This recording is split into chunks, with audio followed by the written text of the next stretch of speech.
My definition is right. Isn't that a circular argument though? Like saying, I know that Jesus was sinless because God said so, and what God says is sinless, therefore there's no basis for what is and is not sinless except for... Can morality exist without God? That's the question at the heart of this intense exchange between Cliffe Knechtle and a Hindu student. The student challenges the idea of divine law and argues that morality can depend on perspective. But Cliffe presses a deeper question. If there is no ultimate moral authority, how can we say that anything is truly right or wrong? Before we dive into today's message, let us know where you're watching from, and don't forget to like, subscribe, and turn on notifications so you never miss a faith-building story. Now let's explore what God's Word reveals.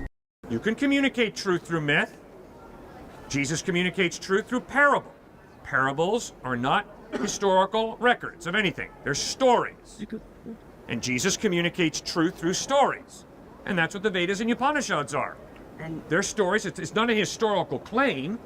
It's a story, it's a myth, but truth is being communicated, is the claim. Am I right or wrong? no, you're basically saying that what I believe to be God is a myth. No. What I'm saying is the avatars Okay, I'm sorry. are but who communicated exactly are in these mythological avatars you refer to? narratives. The avatars are not space-time people. Who exactly are these avatars you're referring to, may I ask? Arjuna. Like Shiva, Brahma, Yeah. and you're saying those are, by the way, who I believe to be God, which you Yes. claim are mythological characters.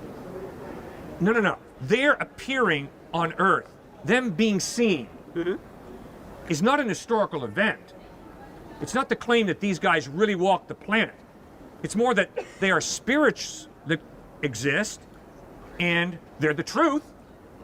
And that's fine, I got no problem with that. But let's be honest, it's not a claim of historicity.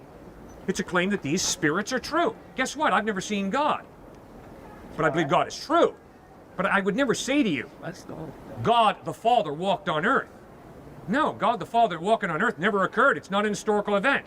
Jesus Christ, God in human form, walked on earth. Right? Okay, so the avatars of Hinduism are not historical people who are born in a town, live, and then we have the historical record of them. They're mythological figures, but the point is, truth is being communicated through myth. Right, but you then seem to be saying that truth is both true in the Upanishads and the Bible, which actually they're somewhat contradictory in some ways. At least. Oh, brilliant, absolutely. So now, we have a truth claim in the Vedas and Upanishads. Right. We have a truth claim in the Gospels. And obviously those two truth claims contradict each other. Well, actually, they're mostly similar, but in key details they do differ, yes. Come on. Well, all religions in the world promote good life. I mean, if I follow Yes. any religion in the world, the society would be fine. We just suck because we don't. All right. But obviously, Jesus is saying there are not many gods. Jesus stuck to the monotheism of Judaism. There's one God. He repeated the Shema of Israel. Hear, O Israel, the Lord our God is one. Now, obviously, that's not what Hinduism teaches. Right. So how do you, decide which one is more true? Well, that's what you got to do. You got to study the Vedas and Upanishads, and you got to ask, okay, is there evidence that supports the truth claims? And then you got to read the Gospels and ask yourself, is there evidence to support the truth claims of Christ? And what is the evidence that supports the truth claims of Christ? His sinless life, his incredible ethical teachings, his death on a cross, loving and forgiving his enemies, and his resurrection from the dead. Those 4 points. All right, but then that is equivalent to saying over the history of time, people who lived the way the Upanishads teach would cause just as good, good being and good life.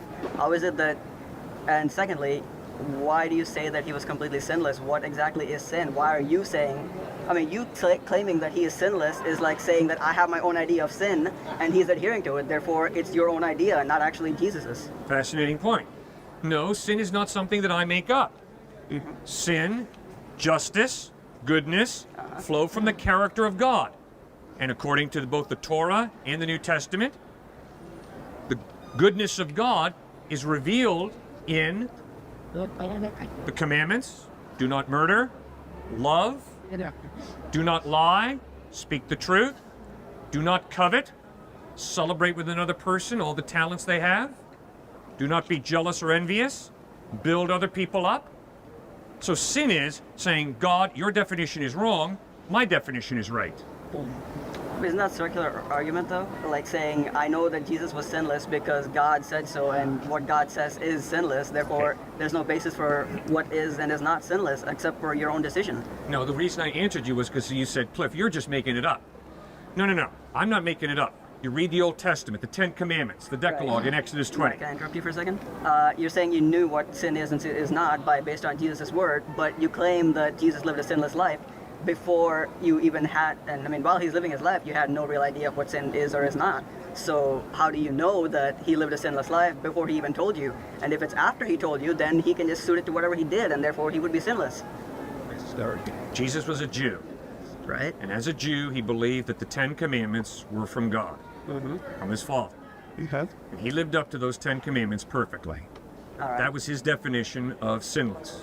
All right, and if I, for example, believed in something else, say, I don't know, like 5 commandments that I come up with out of top, or some other person comes up with, and I strongly believe that that is the truth, and I perfectly adhere to it to my entire life, I can claim that I have been sinless, and so can other people who, use that same argument. Just because he was Jew and he followed through what he believed does not make him sinless any more than me following through what I believe would make me sinless. Right. But Jesus, as a Jew, insisted the Ten Commandments are the law of God. Right, And then he lived up to that incredibly high ethical standard. And if I insist, so what you're saying is if I insist on some incredibly high ethical standard, which again is, we don't even know what that high standard is or if it even is ethical, and then I just, obey these laws that someone made, then you're claiming that I'm equally sinless as Jesus.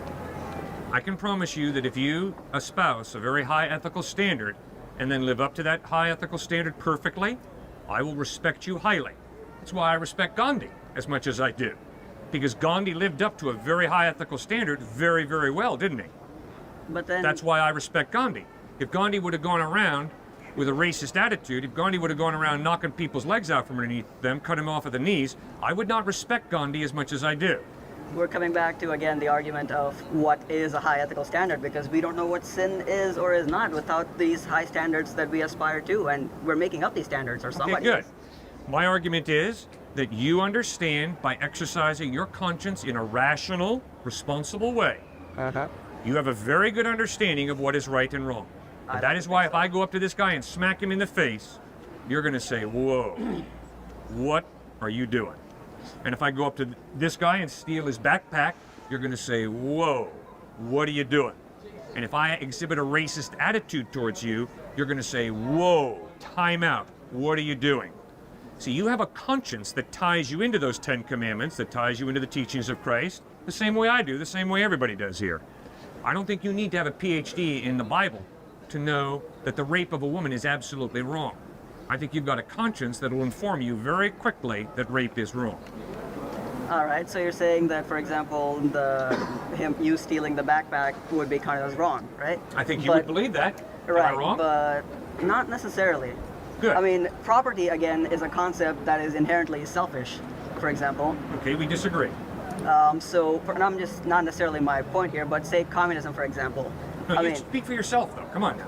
Oh, I no. don't want to debate with Karl Marx. He's dead. I want to debate or talk with you. Okay? So is Jesus. We're still discussing No, him. Jesus is alive. He rose from the dead. That's different from All Karl right, Marx. then where is he now? I don't see him alive. Where is he now? He's in heaven. All right, so He's going to come back a second time. and jeez. All right, so Where we're are the avatars? You know what? Okay. That point is obviously not going to get anywhere, and I'm going to get irritated by it, Well, but if you want to shut down and get irritated, that's your decision. all right, fine. What are we arguing again? Because you seem to be I think we're done. going If you off. don't know where we're talking about, I think we're No, done. I don't think we're done yet. Oh, okay. Well, then give it to me. What are you thinking? All right, so your issue of theft here, you're assuming that that's wrong, right? Yes. But that's in the case of our society. For example, if communism worked out well and the proletarian dictatorship actually, passed through and moved on to the rest of the stages of Karl Marx's supposed philosophy, would property and things like that would not exist, and there would be no such thing as you taking it from him. You're just utilizing it for whatever you need. It's not necessarily theft. No offense to Adam Smith, no offense to Karl Marx. My view of stealing his backpack as being wrong has nothing to do with communism, has nothing to do with capitalism. No offense to the U.S. Supreme Court, it has nothing to do with the dictates of the U.S. Supreme Court. The reason that I'm convinced that stealing his backpack is wrong is not because him having a backpack is selfish, Rather, he's a human being created in the image of God, which means he has dignity. Because he has dignity, I need to respect him. And one of the ways to respect him is to respect the property that belongs to him. What I'm questioning Therefore, is that stealing his backpack is wrong. You seem to be believing that property is an inherent right to people, that people have a right to property, then the property is something that belongs to me. Why can't you say that everything belongs as a society to someone? And everything belongs to society? Everything belongs to a group of people. For example, a family, you can own stuff, and it's not really theft if people utilize it. I'm saying this idea of theft is not necessarily wrong, because the idea of theft would not necessarily exist in a different societies. Okay, so a good point. So what are you? So is this what you're saying? Right and wrong are determined by culture, by society. In a sense, yes. Okay, then I'm going to give you an illustration. Nuremberg trials, 1945 to 1949. 24 Nazi war criminals are defended by Nazi lawyers. The Nazi lawyers inform the judges at the Nuremberg trial, you have no right to condemn these Nazi war criminals because they simply were carrying out orders. They simply were doing what their culture taught them to do. The trial shut down because those brilliant Nazi lawyers were onto something. If it's true that culture defines right and wrong, there is no way for the Allies to judge the Nazi war criminals because it was their culture who taught them that the Holocaust was good, and they were just following orders. Robert Jackson, the counsel for the American contingent, stood up and said, there is a law above the law. And because of the law above the law, we can judge these Nazi war criminals as doing something wrong. And the trial continued, and those 24 Nazi war criminals were judged as having done something wrong. Right. Does that make sense to you? Yeah, that makes sense, except that I disagree that just because someone else culturally believes that what they think is right does not necessarily entitle them to do whatever it is they want, in the sense that, for example, I have my beliefs, and as a society, the United States has a set of beliefs, and if they're not willing to carry out these beliefs because other culture, for example, the Nazis killing the Jews, is still deemed wrong in our culture, and as such, we punish them based on what our beliefs are of right and wrong, not what their beliefs are, because if we always assume that what they think is right, then we won't be able to get anywhere. But as a society, we agreed that killing the Jews is wrong, and as such, we punish them.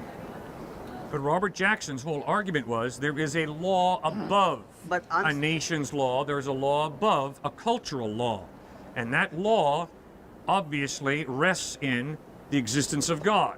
Because the only way there can be a law above a cultural law is if there is some type of mind prior to the human mind that creates and defines right and wrong. And I'm saying that that natural above law is unnecessary. And I don't see why it's necessary to judge these people. They, in your belief, okay, the people who are punishing are the ones who have been put into authority by society, and society as a whole decided that that is wrong. And as such, we decide to judge them based on what we decided is right or wrong. And how does that necessitate a higher law? My experience is that people can follow their conscience instead of following their culture. And we have the utmost respect for people who follow their conscience, which ties them into a law above the law, and they critique their culture. And we have the utmost respect for those people, don't we? Our laws and, or even though I guess you can say culture, but our Constitution, for example, was an intellectual effort, not some kind of just saying, I'm going to appeal to this natural law concept. It's intellectual effort to say, this is what I believe, using my own conscience, is right, and I'm going to write it down on paper and make it the supreme law of the land. And that is what we decide to follow, consciously, not based on culture. You don't think the U.S. Constitution was based on natural law and divine law? That's what they claim, technically, Yeah, but does it not mean there's not a conscious effort? Oh, there's definitely a conscious effort. Absolutely.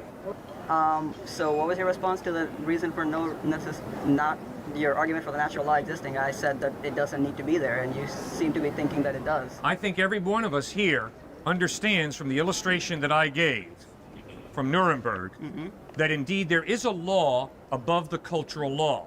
If my culture says that black people are 3/5 the value of white people, I can follow my conscience and I can follow my reason and figure out that no, that's an unjust law. That was Dr. Martin Luther King's argument in his letter from a Birmingham jail in Alabama. He wrote to the white Christian ministers in Birmingham, Alabama, and he said, guess what, fellas? The law of the land that you are commanding me to follow, that black boys sit at the back of the bus, that black folk have to drink from different water fountains, well, guess what? The law of God is above the law of the land, the law of this culture. And you guys as Christian ministers, even though you're white, should realize that those laws are racist and they're wrong. So from his prison cell in Birmingham, Alabama, Dr. Martin Luther King was appealing to a law above the law of the culture, the law of the land. And I think that makes a ton of sense if all of us here are willing to think about it. Guess what, guys? The only way there can be a law above the cultural law is if there is some type of God who creates and defines that value of justice that that law expresses. So what you're saying is that by using my conscience, I'm somehow going to arrive at this natural law? Correct. And how is that different from saying that is simply my reason dictating what I decided to be just and not necessarily written by God? Well, you can do that, but I don't think you can live it out. Because if you're going to live out what you say you believe, you're going to have to acknowledge that if I steal his backpack or if I make a racial slur against you, that's not wrong in any absolute sense. Maybe it's wrong from your perspective, but obviously from my perspective, it's right. So your moral relativism crosses you out of the picture when it comes to making an objective moral decision, because Right. everything's relative. I would agree that what you did is wrong, and I would agree that if from your perspective, what you did might be entirely right. But that's not going to stop me from punishing you because that is what I believe is right, and I'm going to fight for my beliefs. But if it's relative, why are you going to fight for your beliefs? Because that is what my belief is. Yeah, but it's relative. It's not real. Okay, relativity. Why would you fight for something that's not real? Why would you claim that just because it's relative, it's not real? Because that's the definition. The definition of relative is it's not real, it's simply a personal prejudice, Not ethic. true.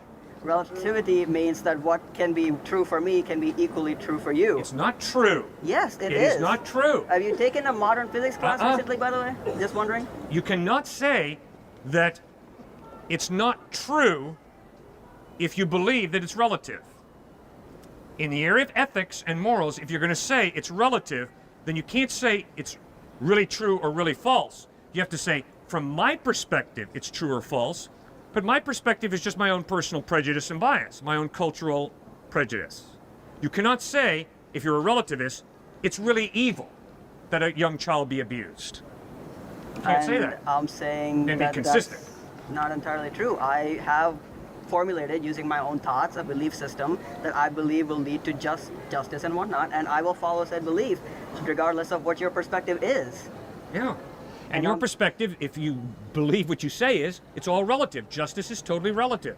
Well, if justice is totally relative, why on earth are you going to enforce your definition of justice upon other people who disagree with you? Because from my perspective, you are unjust. Yeah, but if you believe that's relative, that justice is relative, where do you get off being so arrogant as to enforce your definition of justice on me? Because I am confident in my belief that what I believe is to be the correct belief. You're a confident, arrogant twit then.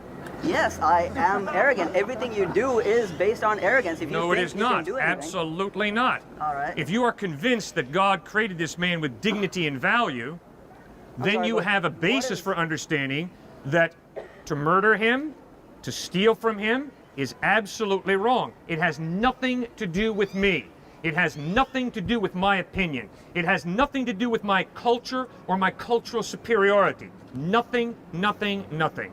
It is totally wrapped up in the fact that he has innate value, he has innate dignity, and therefore I am responsible to respect him, not to denigrate him.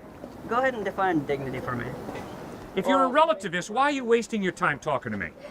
And by reason, I can argue and convince the other person to share my perspective. Fine. But if they don't choose to share your perspective, they're not wrong, you're not right, because No, it's no, all no. relative. They think they're not wrong. I think they're wrong. Yeah, but you are enlightened enough to acknowledge that everything is relative. So because you're so intelligent that you realize that everything is relative, you understand that ultimately nobody's right and nobody's wrong. It's all relative. Which is also why nobody's going to go to hell or heaven because of what they do. But as long as I'm alive, I'm going to live the way I deem right. Okay. Good.